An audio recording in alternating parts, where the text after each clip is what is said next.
శ్రీ గురుభ్యో నమః. శ్రీమాత్రే నమః. శివాయ గురవే నమః. లక్ష్మీం క్షీరసముద్రరాజతనయాం శ్రీరంగధామేశ్వరీం దాసీభూత సమస్తదేవ వనితాం లోకైక దీపాంకురాం శ్రీమన్మందకటాక్షలబ్ధ విభవద్ బ్రహ్మేంద్ర గంగాధరాం త్వాం త్రైలోక్య కుటుంబినీం సరస్యాం వందే ముకుంద ప్రియాం. సిద్ధలక్ష్మీర్మోక్షలక్ష్మీర్ జయలక్ష్మీర్ సరస్వతీర్ శ్రీర్లక్ష్మీర్ వరలక్ష్మీశ్చ ప్రసన్న మమ సర్వదా. భజే శ్రీచక్రమధ్యస్థాం దక్షిణోత్తరయో సదా శ్యామా వార్తాళి సంసేవ్యాం భవానీం లలితాంబికాం. అందరికీ నమస్కారం. చూడండి, 3వ తారీఖు నుంచి గురువారం నుంచి మనకి దసరా మహోత్సవాలు ప్రారంభమవుతున్నాయి. వచ్చి ఆశ్వీజ మాస ప్రారంభం నుంచి దసరా మహోత్సవాలు 10 రోజులు చక్కగా మనం జరుపుకుంటున్నాం. ప్రతి సంవత్సరం జరుపుకుంటున్నాం మనం. అసలు దసరా మహోత్సవం అంటే ఏమిటి? దసరా అంటే దశహర, అంటే దశ అంటే అందరికీ తెలుసు మీకు 10, హర అంటే హరించుకుంటూ, అంటే ఒక్కొక్కటి తగ్గించుకుంటూ మనం పైకెక్కడం, ఒక్కొక్క మెట్టు ఎక్కినట్టు అనమాట. దశహర, దసరా. దశ అంటే 10. కొన్ని చోట్ల ఏం చేస్తారు, దసరా విజయదశమి రోజున చివట్లో మనం విజయోత్సవం జరుపుకున్న తర్వాత సెమీ వృక్ష పూజ అయిపోయిన తర్వాత కొన్ని చోట్ల, కొన్ని కోల్కత్తా, కొన్ని రాష్ట్రాల్లో ఏం చేస్తారంటే ఒక రావణాసురుడి బొమ్మని, పెద్ద బొమ్మని పెట్టి 10 తలలు పెట్టి దాన్ని అగ్నితో నిప్పు పెట్టించి దాంట్లో బాణం వేసి దాన్ని సంహరించడం అనేటువంటి, ఆ బొమ్మని అగ్నిలో దగ్ధం చేయడం అనేటువంటి కార్యక్రమం చేస్తూ ఉంటారు. అదేదో సరదా కోసం చేసుకునేది కాదు. దసరా అంటే 10 రకాలుగా మనకు ఒక్కొక్కటి నరుకుతున్నా కూడా ఎప్పటికప్పుడు పుట్టుకొచ్చేటువంటి అవిద్యా వృత్తులని 10 తలల్లో అక్కడ చూపెడతారు అంతే. రావణాసుడు అంటే 10 తలలు వేసుకుని ఉంటాడు, ఇలా మధ్యలో ఒక తల ఉంటుంది, ఆ పక్కన ఈ పక్కన 4-5 తలలు ఉంటాయి. ఇలాగ 10 తలని కాదు, మీకు చూపించడం కోసం ఆ బొమ్మలు చూపిస్తున్నారు కనుక రావణాసుడి తల 10 రకాలుగా ఒకేసారి ఆలోచించి ఆ రకమైనటువంటి ఇబ్బందిని కలిగించాడు. 10 రకాల దుర్వృత్తులు అతనిలో ఉన్నాయి, ఆ దుర్గుణాలు ఉన్నాయి. అలాంటినన్నింటినీ హరించడం కోసం అలాంటి దసరా ఉత్సవాన్ని రోజున ఆ రావణాసుర బొమ్మని దగ్ధం చేయడం అనేటిది మనలో ఉండేటువంటి 10 చెడ్డ గుణాలు. ఏమిటది? కామ, క్రోధ, మద, మాత్సల్య, లోభ, ఇలాంటివన్నీ కూడా మనం ఒక్కొక్కటిగా అధిగమించుకుంటూ వచ్చి విజయాన్ని పొందిన విజయ దుర్గంలో, అంటే విజయాన్ని పొందిన తర్వాత విజయోత్సవాన్ని జరుపుకోవడమే దసహర, దసరా. మనలో ఉండే చెడు గుణాలు, దుఃఖం, తర్వాత దుర్గుణం, ఇవన్నీ ఒక్కొక్కటి దుహు ఇవన్నీ తగ్గించుకుంటూ వచ్చి ఆ రోజున విజయోత్సవం జరుపుకోవడమే ఈ దసరా. కామక్రోధ మద మాత్సల్యాన్నింటినీ కూడా ఒక్కొక్కటిగా విడుచుకుంటూ ఒక్కొక్క రోజు ఒక్కొక్క త్యాగం చేసుకుంటూ వచ్చి విజయోత్సవం జరిపించుకోవడమే. అమ్మ ఈ 10 రోజుల్లోనూ కూడా ఒక్కొక్క అవతారంలో వచ్చి మనలో ఉన్న ఒక్కొక్క దుర్గుణాన్ని కొడుతుంది. అందుకని దసరా మహోత్సవాలు జరుపుకుంటాం. అంతేకాకుండా ఈ అమ్మవారిని, ఈ దసరా మహోత్సవాలు జరుపుకునేటప్పుడు మనకి నవరాత్రులు చాలా ఉన్నాయి, చాలా ప్రాముఖ్యత. ఈ నవరాత్రులు ఎన్ని రకాల నవరాత్రులు ఉంటాయి? ఒక సంవత్సరంలో మనకి 4 రకాల నవరాత్రులు వస్తూ ఉంటాయి. ఏమిటి ఆ నవరాత్రులు తెలుసా మీకు? నవరాత్రులు అనగానే మనకి ఈ దసరా ఒకటే తెలుసు, కానీ నవరాత్రులు మనకి మొత్తం సంవత్సరంలో 4 రకాల నవరాత్రులు వస్తూ ఉంటాయి. ఏమిటది? మొట్టమొదటగా వచ్చేది ఇదే శరన్నవరాత్రి. శరన్నవరాత్రి అంటాం కదా. శరతృతు ప్రారంభమైన సమయంలో చూడండి, రేపు ఆశ్వీజ మాసం ప్రారంభం అవగానే ఆశ్వీజ కార్తీక మాసములు శరతృతు ఉంటుంది. ఆ శరతృతువులో ఏమిటంటే అశ్విని నక్షత్రయుక్త పూర్ణిమాయా ఆశ్వీజ మాసే. రేపు వచ్చేటువంటి ఆశ్వీజ మాసం పౌర్ణమికి అశ్విని నక్షత్రం ఉంటుంది. అందుకని అశ్విని నక్షత్రంతో ప్రారంభమవుతుంది కనుక దీన్ని ఆశ్వీజ మాసం అంటారు. ఆ ఆశ్వీజ నక్షత్రంలో మొట్టమొదటి నక్షత్రం ఏంటి మనకి? అశ్విని నక్షత్రం. అందుకని మొట్టమొదట నవరాత్రి ఇదే. దీన్ని శరన్నవరాత్రి అంటారు. ఎందుకంటే ఈ నవరాత్రులు ఎందుకు చేయాలంటే వర్ష ఋతువు ముగిసి ఈ శరతృతువు ప్రారంభమయ్యేటప్పుడు దక్షిణాయనం చూసారు కదా, మనకు ఉత్తరాయణం అయిపోయింది, దక్షిణాయనంలో వచ్చేటువంటి మొట్టమొదటి ఋతు మార్పు అనమాట. ఇప్పుడు ఏమో చేస్తారంటే యమదంష్ట్రకులు అనేటువంటి యమదూతలు లాంటి ఇద్దరు మనకి ఉంటూ ఉంటారు, యమదంష్ట్రకులు అంటారు అనమాట. వాళ్ళు ఏం చేస్తారంటే ఎక్కువ మంది చూడండి, ఈ దక్షిణాయనంలో ఎక్కువ మంది కొంచెం వెళ్ళిపోతూ ఉంటారు. ఎందుకంటే ఆ యమదంష్ట్రకులు ఒక్క ఆ కూరలు, దంష్ట్ర అంటే కూరలు అనమాట, ఆ మృత్యు కూరలకు బలయ్యి చాలామంది దక్షిణాయనంలో కాలం చేస్తూ ఉంటారు. అంతేకాకుండా రకరకాల ఈ ఋతు మార్పు వల్ల వచ్చేటువంటి కొన్ని రకాల విషజ్వరాలు, కొన్ని రకాలైనటువంటి వ్యాధులు కూడా ఇప్పుడు ప్రబలేటువంటి అవకాశం ఎక్కువ ఉంటుంది. ఆ సమయంలో కనుక మనం ఈ మాతృ రూపంలో, అమ్మ రూపంలో ఈ అమ్మవారిని, మన ప్రకృతిని ఆరాధించి ఆ ప్రకృతిలోని శక్తిని మనం స్వీకరించి మన ఆరోగ్యాన్ని, మన ఆ రుగ్మతను ఒక్కొక్కటిగా మనం తగ్గించుకోవడానికి, మన శరీరంలో వచ్చేటువంటి ఈ ఋతు మార్పుల వల్ల మన శరీరంలో వచ్చేటువంటి కొన్ని దోషాన్ని, రుగ్మతులు తగ్గించుకోవడం కోసం ఈ నవరాత్రి మహోత్సవం కంపల్సరీగా తప్పనిసరిగా చేయాలన్నమాట. అంతేకాకుండా చూడండి, అమ్మవారు ఇప్పుడు ప్రారంభం నుంచి మనకి రకరకాల రూపాలతో వస్తూ ఉంటుంది అమ్మవారు. మొట్టమొదట మనందరం కూడా చాలాసార్లు ఎప్పటి నుంచో మనం అందరం నవరాత్రి మహోత్సవాలు చేస్తూనే ఉన్నాం. కానీ ఒక్కొక్క ప్రాంతంలోనూ ఒక్కొక్క రకంగా చేస్తూ ఉంటారు. కొన్ని చోట్ల నవదుర్గా రూపంలో ఆరాధన చేస్తూ ఉంటారు. మీరు కోల్కతా ప్రాంతానికి వెళితే అక్కడ కాళీ రూపంలో, దశ మహావిద్యలో చెప్పినట్టు రూపాల్లో కాళీ రూపంలో అమ్మవారిని కోల్కతా కాళీమాత అంటారు. అంతేకాకుండా అమ్మవారి పేరు మీద కూడా ఒక ఊరుంది, ఏంటో తెలుసా మీకు? చండీఘర్. ఘర్ అంటే అమ్మ, పేరు చూడండి, చండీఘర్ అమ్మ, చండీమాత ఉండేటువంటి ఇల్లు చండీఘర్. అలాగ మన ఒక ఊరుకు కూడా అమ్మవారి పేరు పెట్టుకున్నారు మన వాళ్ళు. అలాంటి అక్కడ సాంప్రదాయాలు వేరే ఉంటాయి. అక్కడ కాళీ రూపం అంటే కాల రూపంలో, ఈ అనంతమైన కాలాన్ని కాల రూపంలో, అమ్మవారి రూపంలో, కాళీ రూపంలో కోల్కతాలో ఆరాధిస్తూ ఉంటారు. అంతేకాకుండా ఈ దసరా చూడండి, మన కర్ణాటక రాష్ట్రంలో ఇది మన వాళ్ళందరూ చెప్తారు, మన కర్ణాటక రాజ్యం యొక్క ప్రధానమైనటువంటి ముఖ్య పండగ ఈ దసరా. కర్ణాటకలో ఏమంటారు? నాడిన అబ్బా అంటారు. అంటే మన కర్ణాటక రాష్ట్రానికి ప్రత్యేకమైనటువంటి ఒక పండగ ఏదిరా అంటే దసరా. చూడండి ఎంత మంచి అవకాశం మనకి. ఈ దసరా మహోత్సవాలు రకరకాలుగా కొన్ని రాష్ట్రాల్లో కొన్ని రకాలుగా జరుపుకుంటూ ఉంటారు. వాళ్ళ పద్ధతిని బట్టి అమ్మవారిని ఎలాగైనా కొలుచుకోవచ్చు. అమ్మ మాతృ రూపంలో చూడండి, ఎందుకంటే ఈ సృష్టి చెయ్యాలి, ఈ ప్రపంచాన్ని నేను సృష్టించాలి అనుకుని పరమేశ్వరుడు ఒక్కడే, చూడండి పరమేశ్వరుడు ఒక్కడే ఆలోచిస్తూ ఉన్నప్పుడు ఆ మాత, ఆ ప్రకృతి శక్తి ఏకాకి నరమత తనొక్కడే, పరమేశ్వరుడు ఒక్కడే తిరుగుతున్నట్ట. ఈ సృష్టిని నేను చెయ్యాలి, ఎలాగ చేయాలరా అని ఆలోచిస్తూ ఉంటే ఆ తనలో ఉన్న శక్తి, ఆ మహేశ్వరుని యొక్క శక్తి ఏదైతే ఉందో అది అర్ధనారీశ్వర రూపంలో ఆయనకి కనపడిందిట. కనపడి నేను నీలోనే ఉన్నాను, నా శక్తిని బయటికి తీవయ్యా అని అడిగింది ఆవిడ.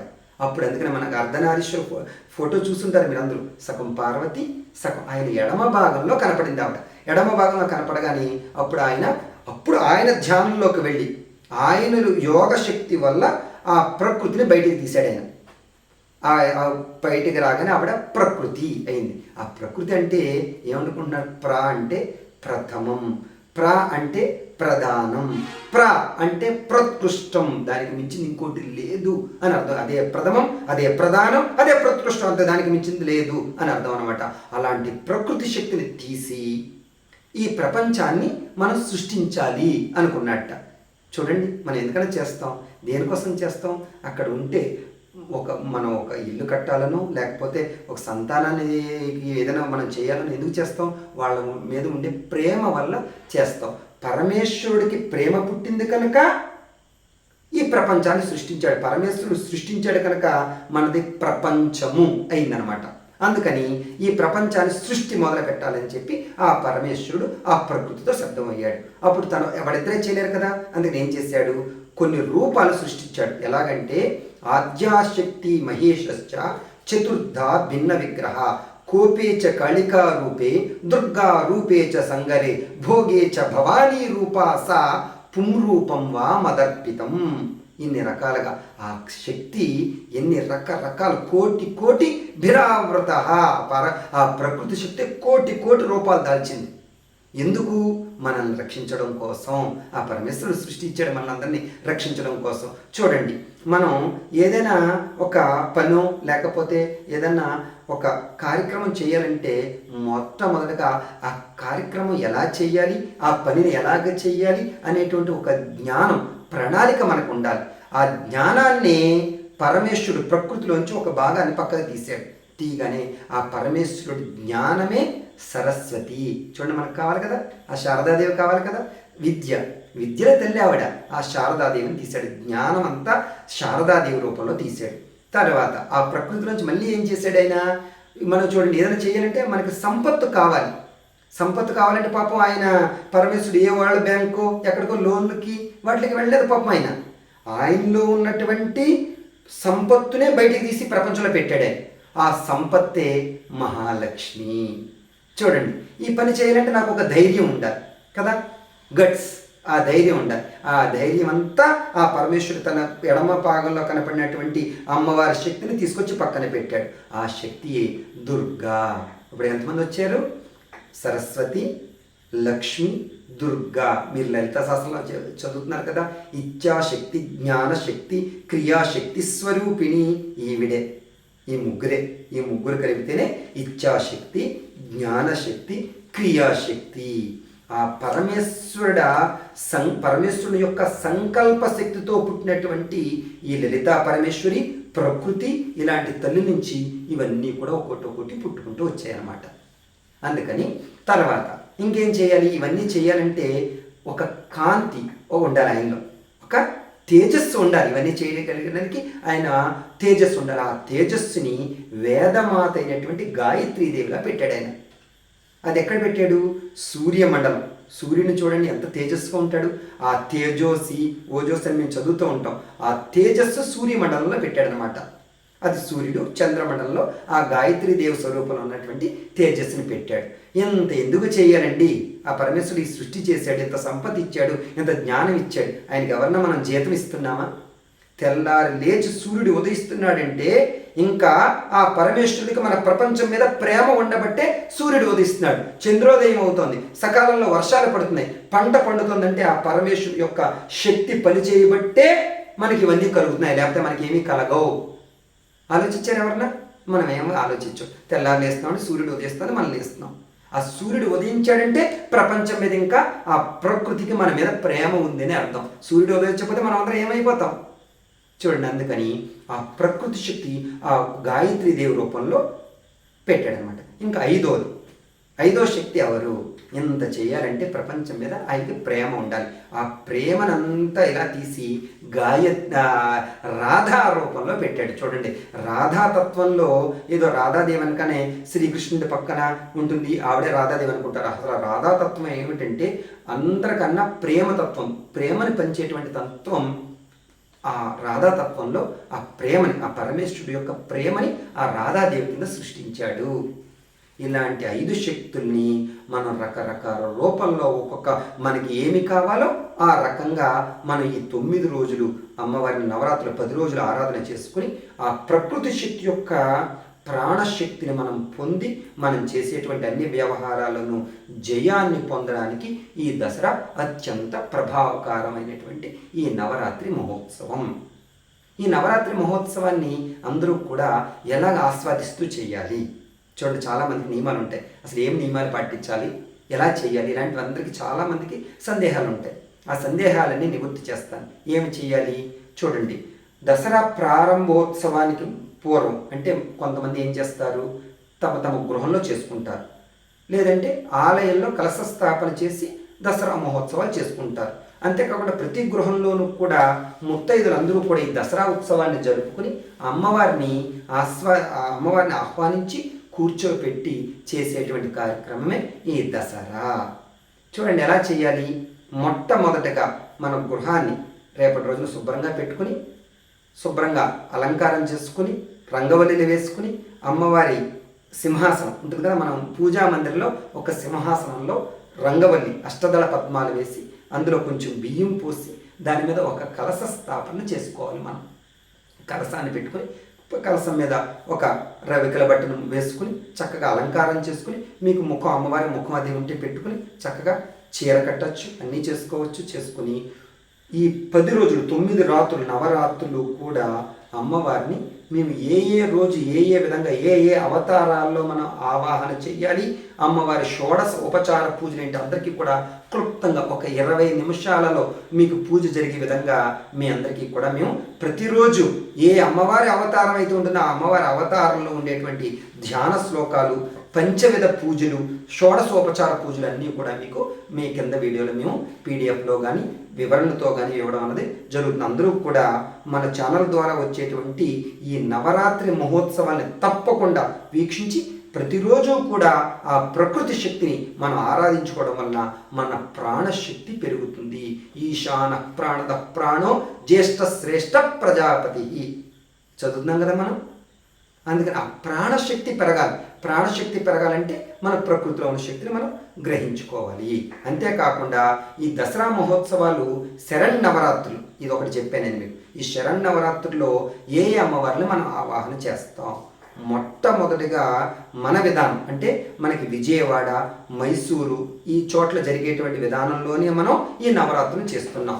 మొట్టమొదటి రోజున అందరూ కూడా చాలామంది ఏంటంటే చిన్నపిల్ల కదా బాలా త్రిపుర సుందరి అనుకుంటారు. కానీ మనం వజ్ర కవచ అలంకారయుత కనకదుర్గలా మనం ఆరాధన చేస్తాం. అమ్మవారిని కనక ఆభరణాలతోటి పసుపు రంగుతోటి మనం ఆవాహన చేసి ఆ రోజున కనకదుర్గ అమ్మవారిలా మనం ఆవాహన చేస్తాం.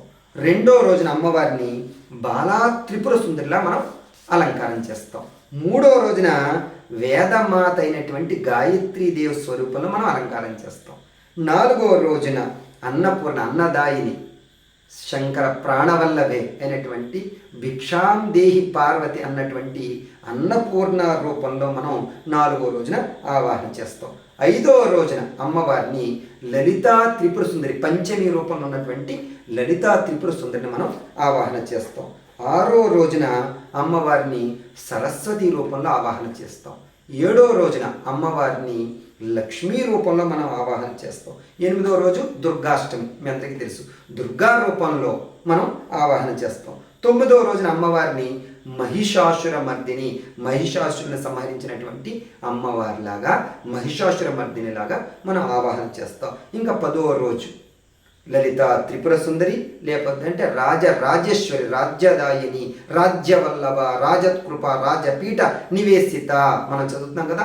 రాజ్యదాయిని రాజ్యాన్ని పొంది ఈ బండాసురుని సంహరించి రాజ్యాన్ని పొందినటువంటి మనందరికీ రాజ్యాన్ని అప్పచెప్పినటువంటి అమ్మవార్ల రాజరాజేశ్వరి స్వరూపంలో అమ్మవారిని మనం ఆరాధన చేస్తాం.